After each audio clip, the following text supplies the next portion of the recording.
Ladies and gentlemen, good day and welcome to the Marico Limited Q3FY25 earnings call.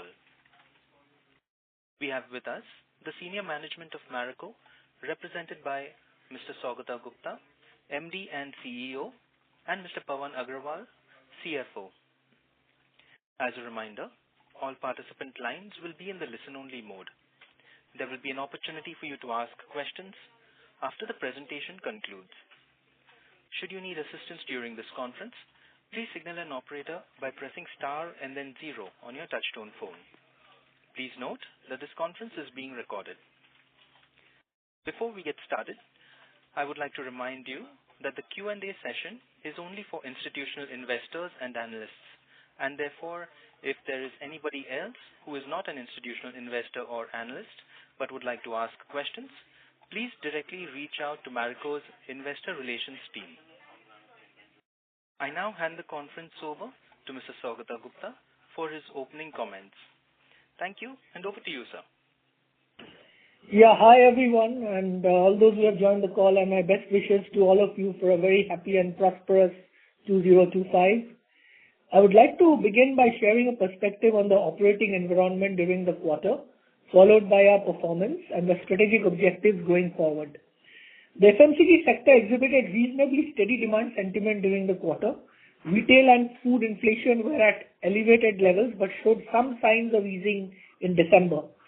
Urban demand remained stable yet soft on a sequential basis, whereas rural continued to witness improvement, growing at 2x of urban on a year-on-year basis for the third consecutive quarter.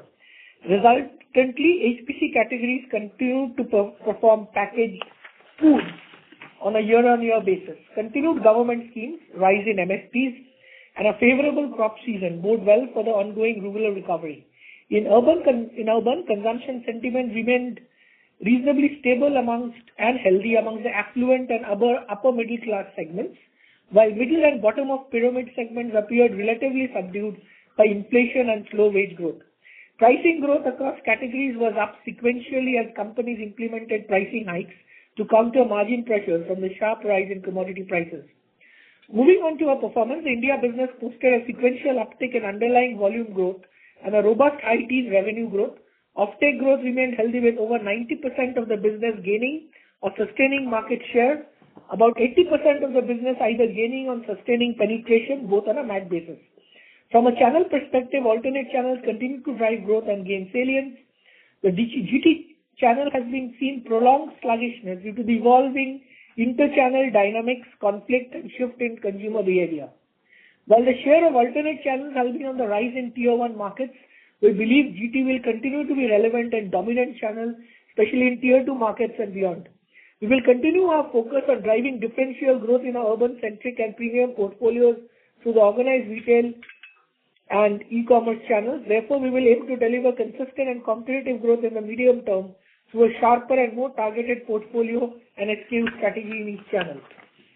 Delving into the domestic business, I will now touch upon the key trends in each of our categories. Parachute posted a resilient performance despite a steep input and pricing increases, absorbing a circa 1% volume impact due to MLH reduction in one of the price point packs. The brand maintained its stronghold through market share and penetration gains. We have taken another round of price hikes towards the end of Q3, as forecasts suggest copra prices to remain firm in the near term.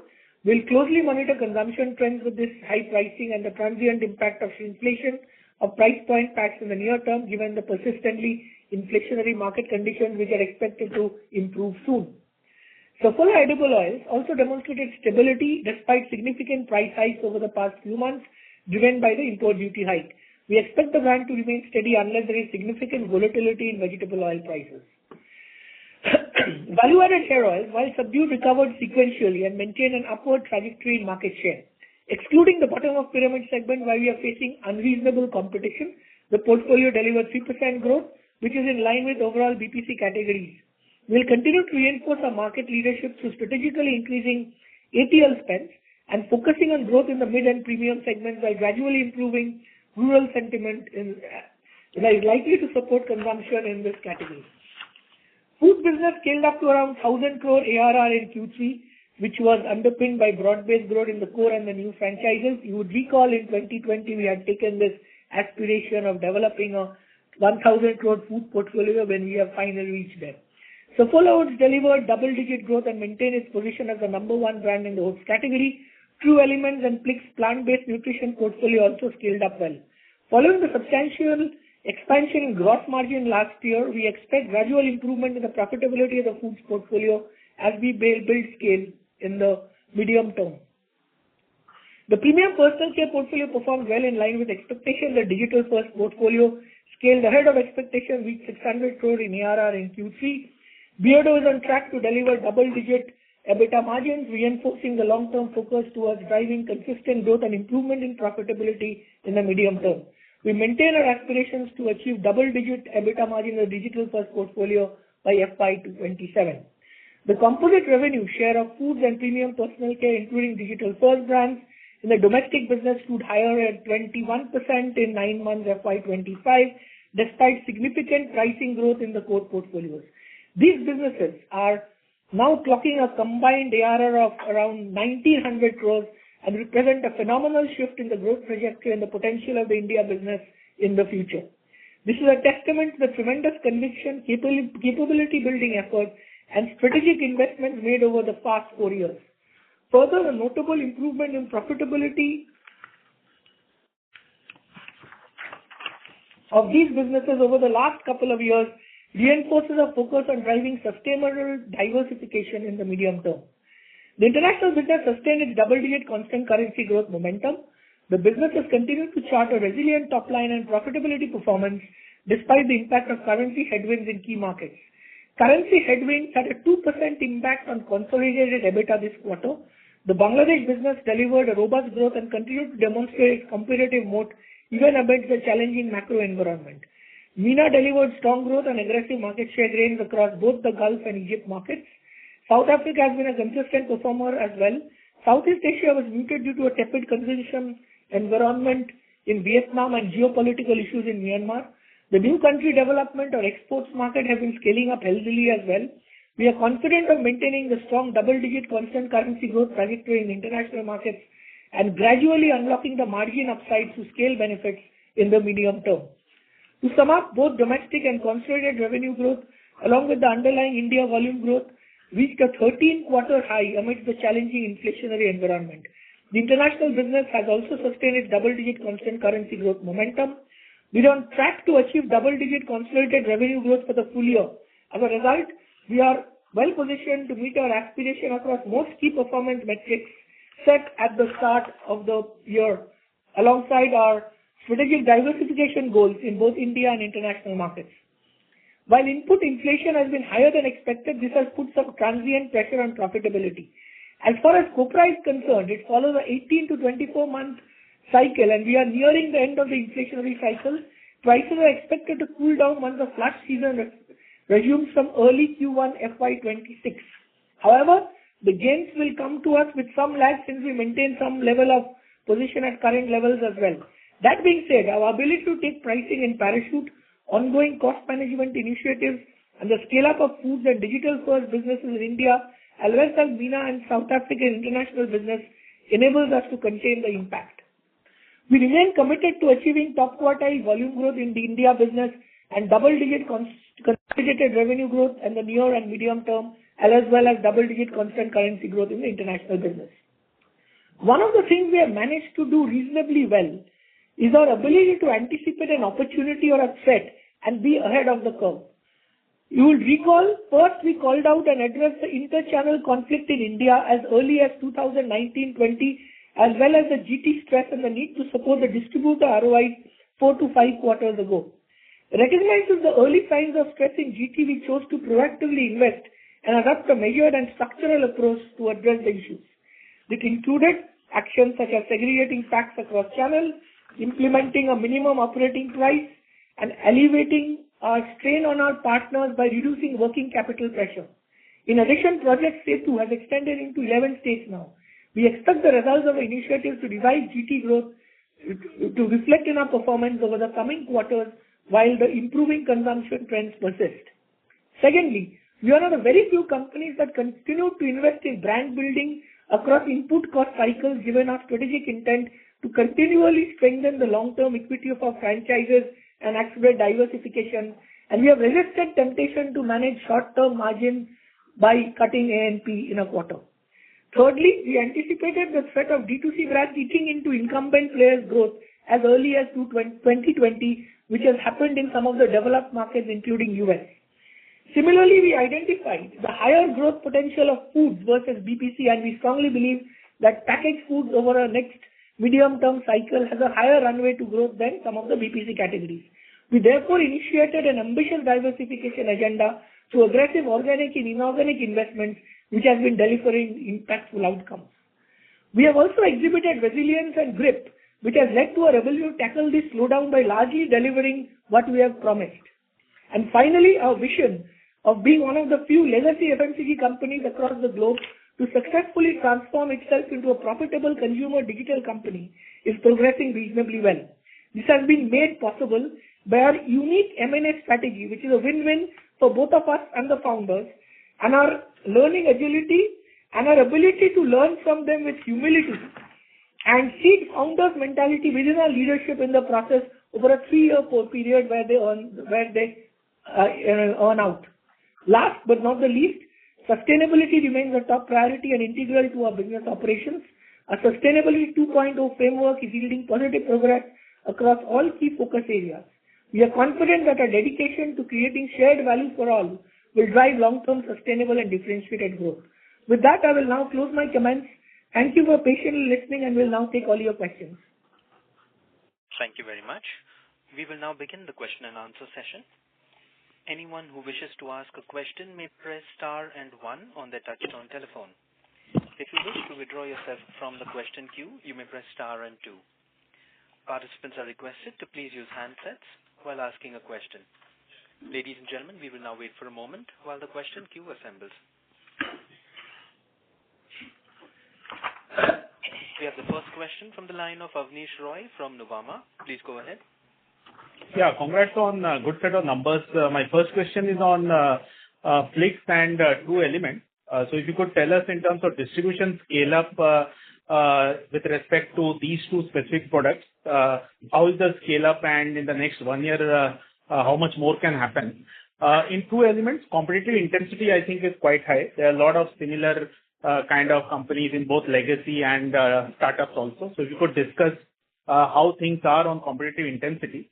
And in terms of, say, profitability, how are things panning versus internal expectations? Okay. So, if you ask, first let me ask you the last question. I think the cash burn in the business of Flix is profitable, and the burn rate in True Elements is extremely low. Now, coming to the growth expectations, see, one of the things we believe in digital businesses is to have a sustainable, profitable growth trajectory. Given a choice between 60% growth and high cash burn, and 25%, 30% growth, and having responsibility towards both capital utilization and managing profitable scale up is the second choice we have taken. And therefore, as long as we deliver that kind of a growth, we would be happy. Now, I think as far as GT is concerned, one of our learnings has been that a lot of so-called D2C or digital brands end up taking costly displays, beauty advisors, putting in all the 200, 300 SKUs, and perhaps after sometimes offtake doesn't happen and they have to take the stock back.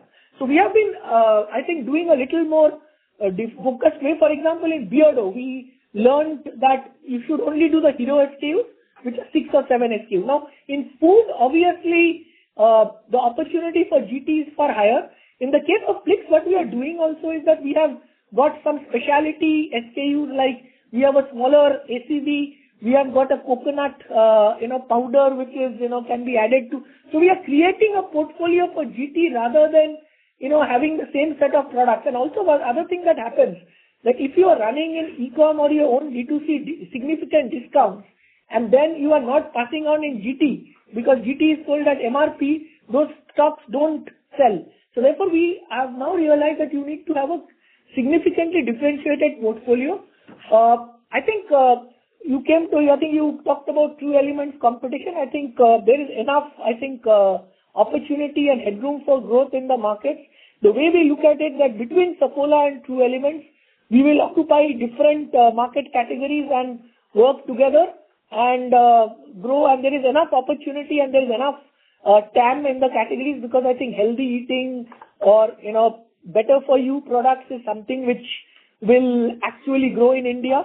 Plix, of course, is a huge headroom for growth in some of the formats or some of the places where it can move into. So therefore, we are very excited. We are extremely confident that Plix will hit a 500 crore number very soon.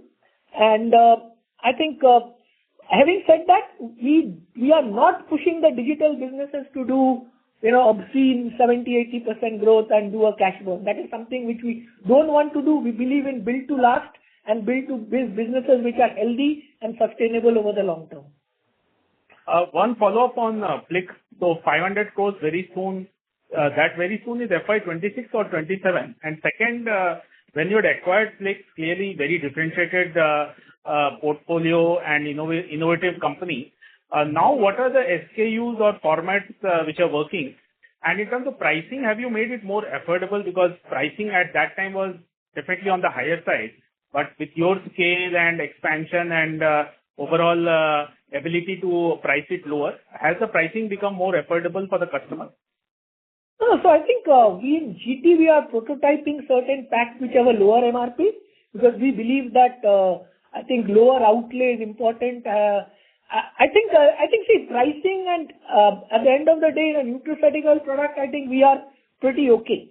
The question is, of course, that we don't want to, we are not into the, this one of doing too much discounting, because that, finally dilutes the equity. It drives commoditization of the category. And ultimately, I think AOV, and we ensure that we have a healthy CM1, which is very, very important for a sustainability of digital businesses. My last question is on the Parachute business. So double-digit price hike, have the other listed players who are also much smaller in coconut, have they also taken similar pricing? Because I do see them being a bit more aggressive on promotion. And second, coming to the 3% volume growth, two sub-questions here. One is if you could elaborate if that 1% adverse impact on volume, will that continue in Q4 in terms of that pack size change? And in terms of the volume growth, again 3%. Again, rural, is it 2x of urban in this category for you? No, I talked about rural being 2x of urban for the FMCG category, not specifically this one. For us, it's been a little more rural than urban. Now, the second question you asked on the shrinkflation, yes, it will continue because anniversarization will only happen in Q2, Q3, because Q2, Q3, sometimes in Q2 and Q3, and so that will continue for a couple of quarters. But one of the things that could happen is that, as we said, that we are perhaps on the end of the inflation cycle, and when the deflation comes, we might want to neutralize those shrinkflation by adding volumes back, as and when the opportunities arises between Q2 and Q3 this year. One follow-up, Saugata, the last one from my side. So you did say that in FY26, copra could correct, and that's a very fair observation given agri-commodities behave like that normally. After sharp inflation, sharp deflation can happen. My question here is, would you be worried on that, because one, price cuts could happen in FY27, say, starting FY26, say, starting Q2, which means operating deleverage can happen in that part of business. Second is local players also come back. So on these two aspects, what is your thought? I understand currently no one can say kitna deflation hoga, but from a theoretical perspective, how would you fight the deflation issue on the operating deleverage issue and the local players coming back? How you will be able to fight those two?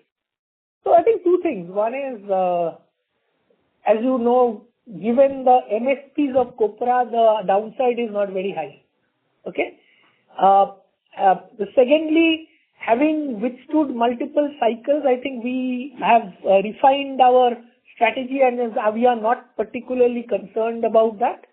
I think if I look at the last cycle, we corrected ourselves within 1 quarter, of the volume growth.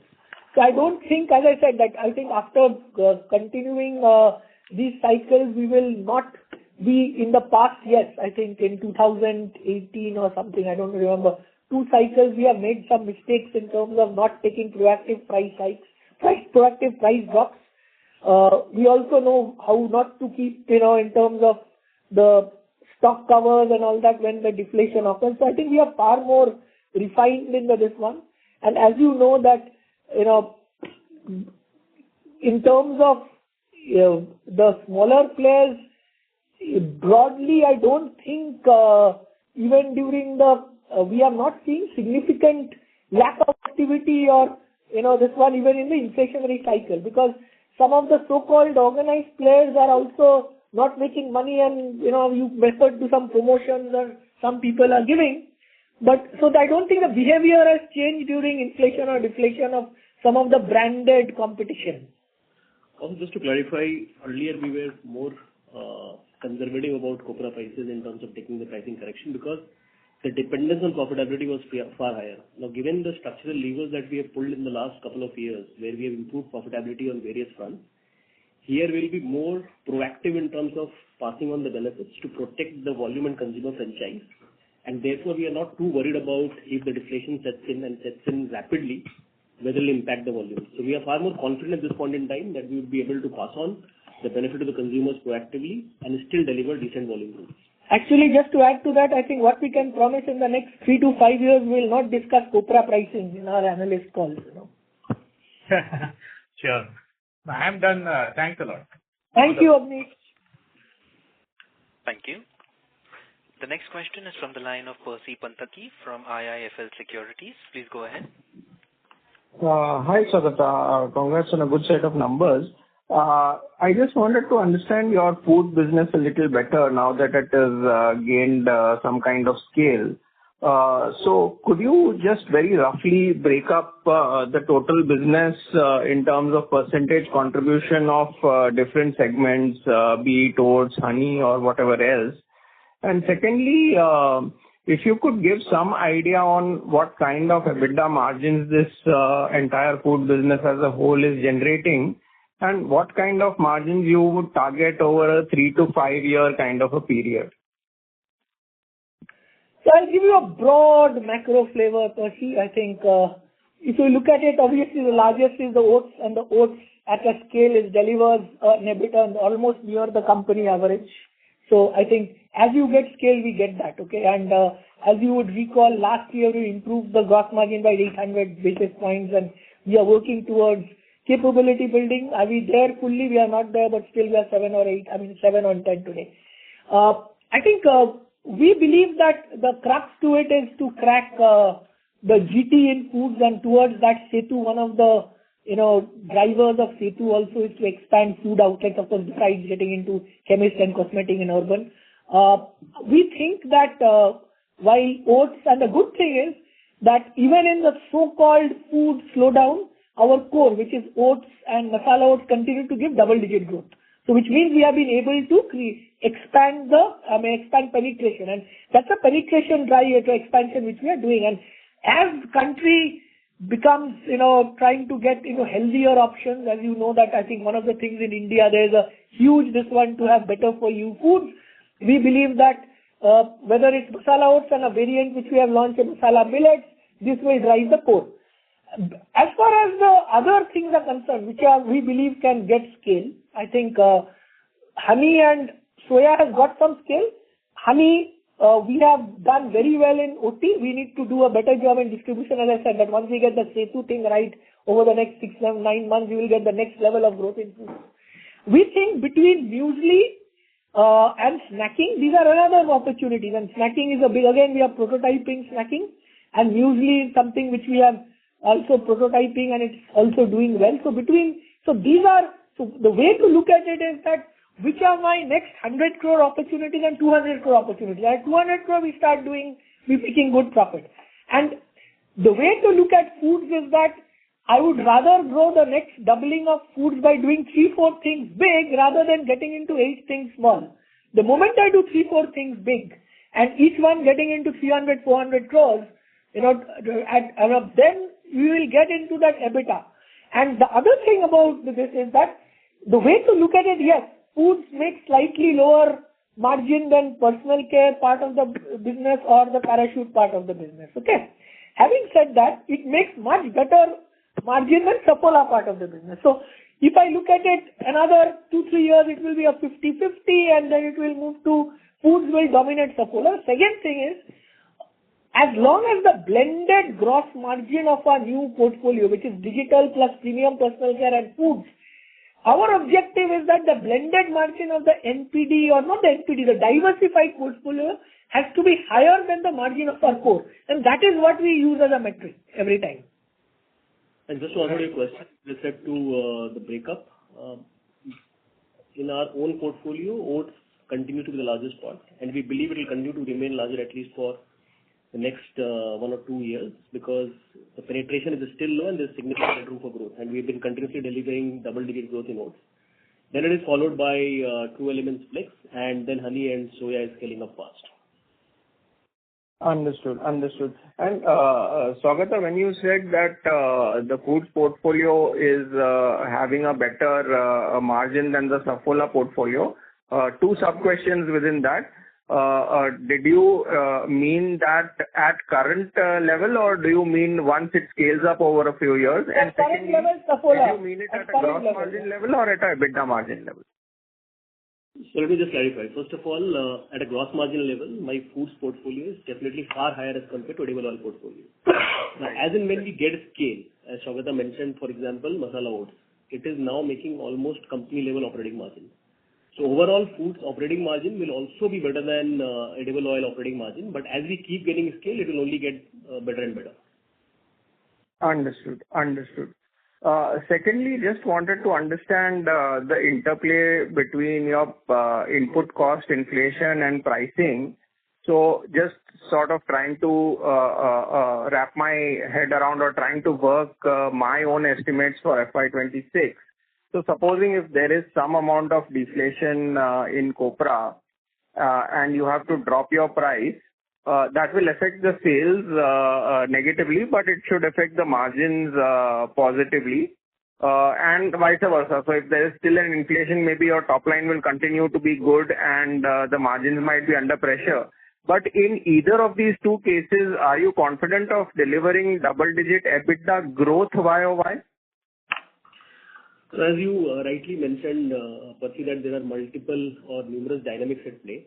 So it is very difficult at this stage to share a margin percentage, but still we will aim to hold the margin steady while we'll focus on delivering double-digit revenue growth backed up by top quartile volume growth and deliver healthy profit growth. Now, as the year progresses and probably let's say when we come up after the Q4 earnings call, we'll be in a better position to give you a better guidance for FY26, but we are definitely committed for double-digit revenue growth, which definitely will have a good volume growth and a healthy profit growth. Okay. That's very helpful. Thank you very much. Thank you. The next question is from the line of Avi from Macquarie. Please go ahead. Yeah, hi team. I just wanted to clarify on this, on the foods profitability bit. So at the EBITDA level, the existing foods plus premium portfolio, which is 21% of our business, should be equal to company average right now or slightly less? I'm sorry, I just wanted to kind of understand that. But and where do you see it in FY20, 27, or how do we see it kind of progressing towards FY27? No, currently at a weighted average level, what Saugata mentioned is that we try and manage that the weighted average gross margin portfolio of the weighted average gross margin of this foods plus digital portfolio has to be higher than the company gross margin. So that's one that we definitely ensure. As far as foods margin is concerned, masala oats has definitely reached EBITDA of company. However, if you look at smaller foods such as honey, soya, etc., currently these are in built-up stage. So as and when they reach about 150 to 200 crores, they'll start making very healthy margins. So that is what it is. And the digital will hit again double digits. So yes, I mean, over the next 3 to 5 years, the aim is to merge, with the company margin. But that's, Just to give you color on the digital business EBITDA, it has now moved to a very, very low burn. All digital business put together, it will be low single digit. In fact, Beardo is likely to deliver double digit EBITDA growth. And next year, as a total digital business, as a cohort, we definitely believe that we'll move to positive EBITDA margin. And in FY27, we would strive for delivering double-digit EBITDA margins. Okay. Perfectly clear. Perfectly clear. Thanks a lot for this. And sorry, a short-term question, just, this transient profitability impact from higher copra and veg oils. What would it mean for, as we see this year margins? Or does it mean like 70 to 90 basis points contraction in EBITDA or even higher? Is there a number that you could share?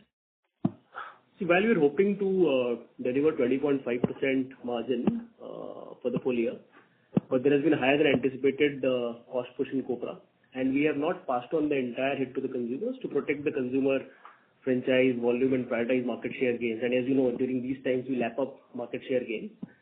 Additionally, the top line growth also has been higher. We have moved to mid-teens, and hopefully we will be targeting high teen growth in coming quarter, so which mathematically also impacts the gross margin due to denominator effect. So as a result and mix of all this, we believe we should be able to hold about 20% operating margin for the year. Perfectly clear. Thanks a lot for this. That's all from my side. Thank you. Thank you. The next question is from the line of Arnab Mitra from Goldman Sachs. Please go ahead. Yeah, hi, Saugata and Pawan. Congratulations on a good performance in this tough environment. My first question actually was on foods and personal digital first brands. Correct me if I'm wrong, but it seems Plix has been a big positive surprise on both sides. So on the foods part, my question was, is it still very ACV driven, or how has been the progress in diversifying the portfolio outside ACV, which was, I think, the original thought also that the company had. And on the personal care side, that space seems extremely crowded, serums and that space. So how is Plix managing to grow there? Is it at a big loss? Any separate strategy there that is working for you? So I think two things which are differentiated for Plix. If you look at it, Plix is essentially far more a D2C driven brand, and therefore, given the higher AOVs, it's reasonably profitable and low cash burn. Now, the diversification from ACV has started, and obviously, as you know, that in any nutraceutical brand, you have 5 platforms, which is basically weight management, heart care, diabetes, gut health, bone health, and sleep. So we have gone into 1 or 2 of these, and we will obviously go into this one, and there is a diversification agenda. Having said that, I think it's very important to have a hero product and get scale on a hero product, because that drives also profitability. What we are going to do also, as I said, unlike some of the other companies, we are going to only take few SKUs and go into GT, and we are actually experiencing a reasonably successful GT model as in Plix is concerned. It's very early days. Now coming to personal care, I think one, as I said, one is the business model which is different. We do much more this one. The second thing is, if you look at it, it is all about hair and skin food. So Plix positions its personal care as hair and skin food as opposed to just a basic something on beauty. So therefore there is a distinctive positioning as far as Plix is concerned, and I think we are, and also the products, we obviously, one of the things which any of the digital brands have as an advantage as a part of the strategic, this one as strategic partners with Marico as a strategic partner, is access to Marico supply chain capability, access to Marico deep R&D capability, which also adds to the development of product and cost structure, which maybe a standalone founder brand doesn't have. Just one follow-up, Saugata, on this. So when you look at FY26 further scaling up Plix, would online and ACV itself have a lot of headroom for growth, or would you need the new platforms to work, GT to work for growing again maybe 30-40% on whatever you will do in FY25? No, it will be a mixture of both.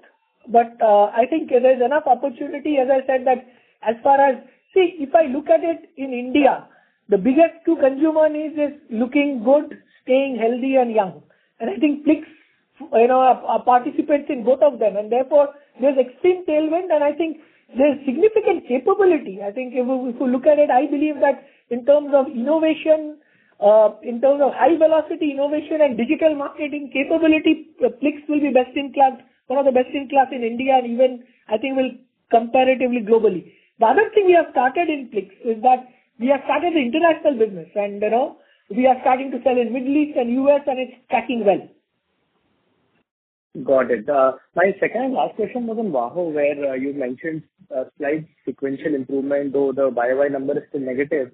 But your confidence on this improving further, is it largely because of the base effect that you have a decline now in the base, or are you actually seeing some traction in the initiatives you have taken? You've done above the line and other initiatives here. So any sense of how you think the recovery happens here in terms of the confidence on your side? No, it's a combination of both. And if you look at it, I think last time we were very embarrassed about reporting a -9, and we said that is it. I mean, we can't move beyond that in terms of decline. I think we have moved up. I think what we have done is two things. One is, the part of the business where there is unreasonable competition, we said that let's not, try to keep on doing BTL. We don't believe in BTL driving growth. We believe in ASP driving growth because we believe brand equity drives growth. Now, and we are doing it independent of competitive action. And therefore, we have started investing behind mid and the premium part of the business. And therefore, as you said, that business grew 2-3%. We will continue to invest because otherwise what happens is, if I just track SOV and be very happy that, I maintained SOV by reducing 40% ad spend, we are doing long-term harm to the category, which I don't want to do as a market leader. Got it. Thanks. That's it from my side. All the best. Thank you. Thank you. Ladies and gentlemen, to ask a question, you may please press star and 1. The next question is from the line of Karthik Chellappa from Indus Capital Advisors Hong Kong Limited. Please go ahead. Yeah, thank you for the opportunity, sir. I have two questions. The first one is on channel. So you have commented in your information updates that modern trade and e-commerce, including quick commerce, has been growing at high double-digit volume growth. Could you give us some context or perspective on what those volume growths are and how divergent they are between the two channels? So I think quick commerce obviously is the biggest driver of growth, and what we have realized that we need to have a differentiated portfolio in quick commerce so that it, and interestingly, even some of the digital brands are also doing well in quick commerce, Now, coming to modern trade, there is, yes, in the organized response, there has been a little bit of a, slowdown in modern trade. Having said that, I think we are still growing double digit in both, marketplace, e-com and modern trade. The growth in quick commerce has been 50% plus. Got it. And over how many quarters do you think your GT growth will start to catch up with your company average growth at the domestic level? Because right now it's flattish and you're implementing a lot more initiatives. But once that starts to bear fruit, how many quarters in your estimate will it take for the growth to converge with the company average? So I think if you ask me over the next 3-4 years, obviously OT is going to grow higher than GT. I think what we are trying to do is to get GT back on track and also get the GT, what I call the infrastructure stability, which is basically ensuring that our partners ROI. One of the interesting things about the inflation is that if we are delivering double-digit revenue growth, it is actually positively improving the ROI of the our partners, because we had faced deflation in the last 2 years. And so I would say that GT, we are expecting GT growth to marginally improve. Converging into this one growth is unlikely to happen. I mean, because and that is the case for all in the entire sector. Having said that, I think if we can crack premium personal care, chemist and beauty outlets, and also, food, I think this will have an accelerated growth, especially in GT urban. Setu should deliver a higher growth in GT rural along with this. And the last thing is that we are also, which is a different thing, which is the digital brands, we should be in the next 2 years also having, we should be able to crack a reasonable amount of GT, but we will not be, as I said, that we are not going to be super ambitious on GT there, because we believe that we need to double up and be specialist in 1 or 2 channels. Got it. Last question from my side, sir. As far as value-added hair oil is concerned, although it's declining in 2% in value terms, is there any geographical disparity in that growth? Are there certain geographies which have started showing positive growth, and if so, which ones would they be? See, it's mostly on Shanti and rural. As I said, that we are facing unreasonable competition with disproportionately unsustainable BTLs, which I don't want to compete with, because we believe in long-term equity building, and ATL, in terms of ATL works far more better in long-term equity creation than BTL. Got it. Okay. Thank you very much for this, sir, and wish you and the team all the very best in the following quarter. Thank you so much. Thank you. The next question is from the line of Bhavdeep Vora from Franklin Templeton. Before you go ahead with your question, I'd like to remind participants that they may press star and 1 if they wish to ask questions. Please go ahead, Bhavdeep. Sure. Thank you. Thanks for the opportunity. So my question was on the different channels. If you could describe the salience of different channels, so GT, MT, and e-commerce in the domestic India business, and if you could comment a bit in terms of the profitability of various channels and working capital intensity, how would that be between the channels? So basically, alternate channels contribute about 30%. Then there is a CSD, which is for the defense personnel, that is about 6 to 7%, and balance is GT. Now, we haven't really gone public with respect to channel-wise profitability, but yes, the profitability in GT is better than alternate channels. Having said that, we have taken a lot of measures to improve profitability on alternate channels, and it's not very, very significantly different from GT.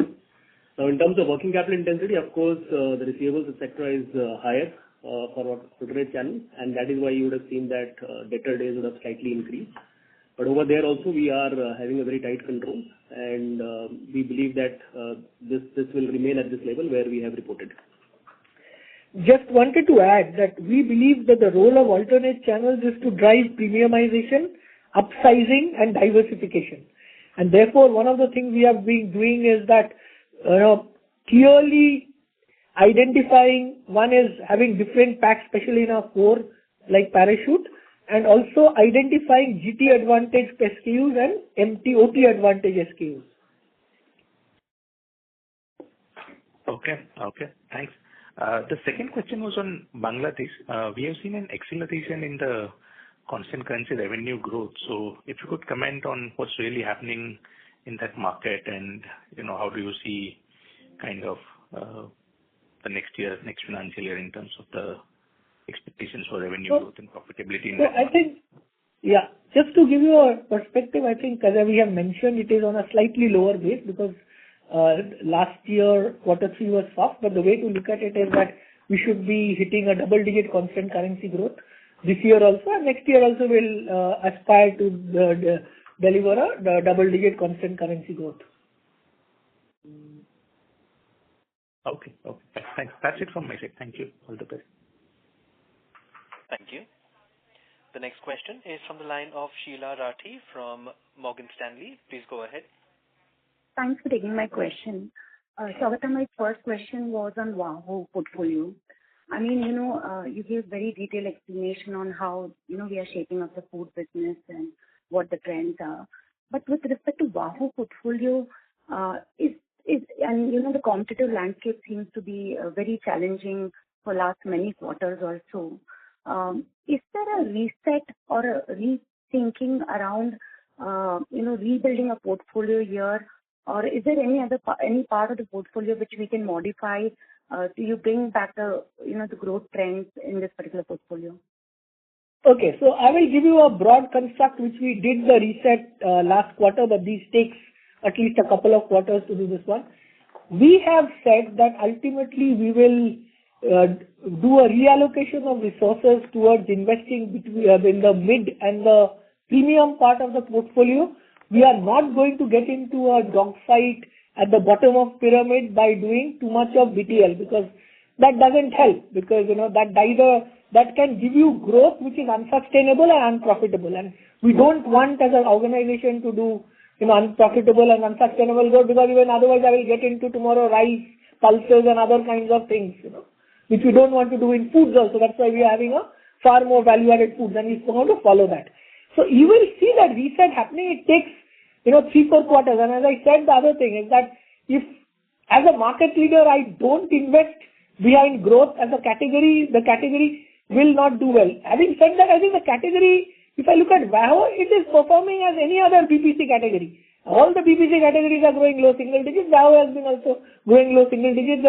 This negative value was coming because of the, commoditization of the category which happened in the bottom of pyramid, which we don't want to do, and that is the reset. Now the reset takes time, but by the end of 26, you will see 25, 26, that reset happening, which will lead to higher value growth, higher value share gain, and obviously ensuring that we continue to invest behind long-term growth. And I think we need to invest behind hair fall and some of the other things. And by that time, we believe the consumption situation also will improve. See, when the consumption situation is not good and people downgrade or titrate, that also encourages bottom of pyramid consumption. Understood. So, what I understand is we will see more innovations coming here, and we will focus less on the bottom of the pyramid. So today, what would be the share of... I would not say focus less. I will not play on BTL. BTL, it can't be a driver of a growth of an FMCG company. And what would be the share of bottom of pyramid for us?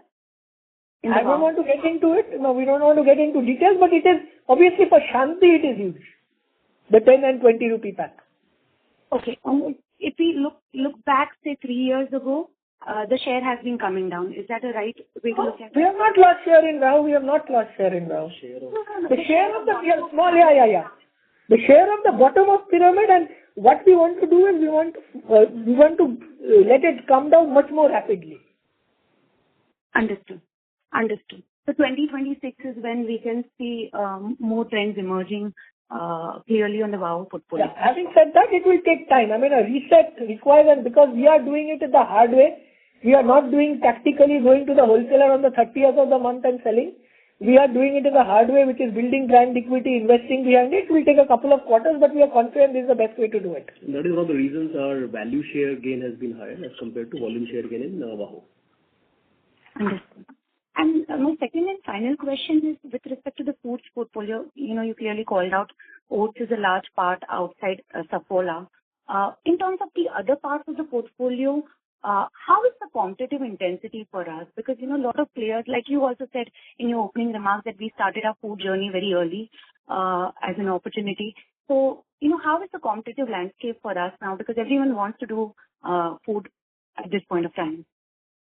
So I think two things. One is, what is important is we have a very strong brand called Saffola, and I think that in terms of the equity of the brand in expanding into better for you opportunities, any day a Saffola brand carries far more equity and pull.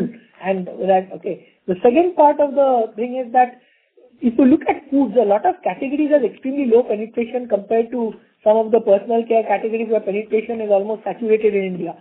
Therefore, even if 3 or 4 players participate, it is okay because that grows the category. And I believe that the runway for foods in India, and especially for a healthy food brand like Saffola, I think is a 5-year, 10-year runway.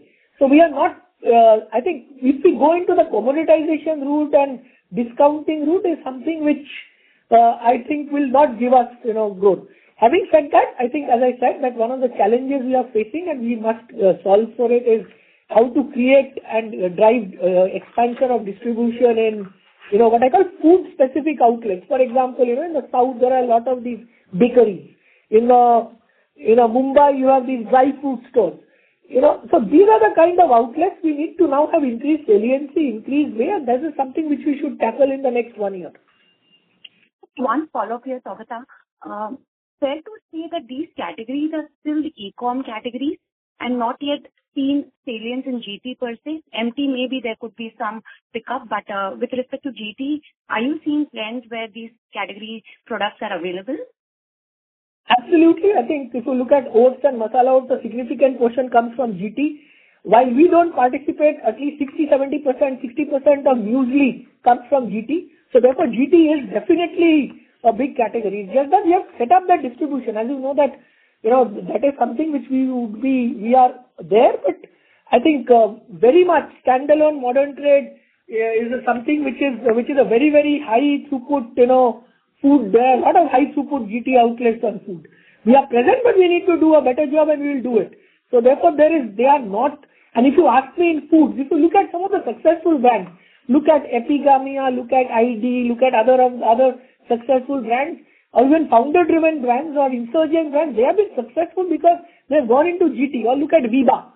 So it's not that food and personal care, I can still say you can create a 200, 300 crore brand or a 500 crore brand, using digital. Food, there is no way without getting into GT. Understood. Very clear. Thank you very much, Saugata. Thank you. Ladies and gentlemen, to ask a question, you may please press star and 1 on your touchtone telephones.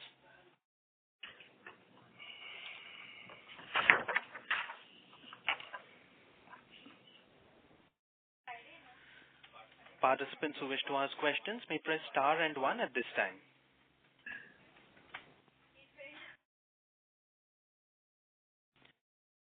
As we have no further questions, I would now like to hand the conference over to the management for closing comments. Over to you, sir.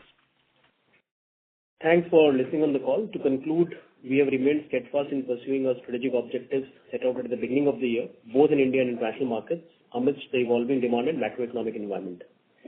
Sustained investment towards the accelerated scale-up of our foods and premium personal care portfolio in India and ramp-up in MENA and South Africa and international is resulting in a visible shift in the revenue construct of the business, and we have also established an improving trend in profitability of these portfolio. While we are contending with a steeper inflationary commodity cycle than envisaged, which will have some transient impact in the near term, we will judiciously leverage the pricing power of our brands and stay the course on our stated aspirations. So that is it from our side. If you have any further queries, please feel free to reach out to our IR team and they'll be happy to address. Thank you and have a great evening. Thank you. On behalf of Marico Limited, that concludes this conference. Thank you all for joining us. You may now disconnect your lines.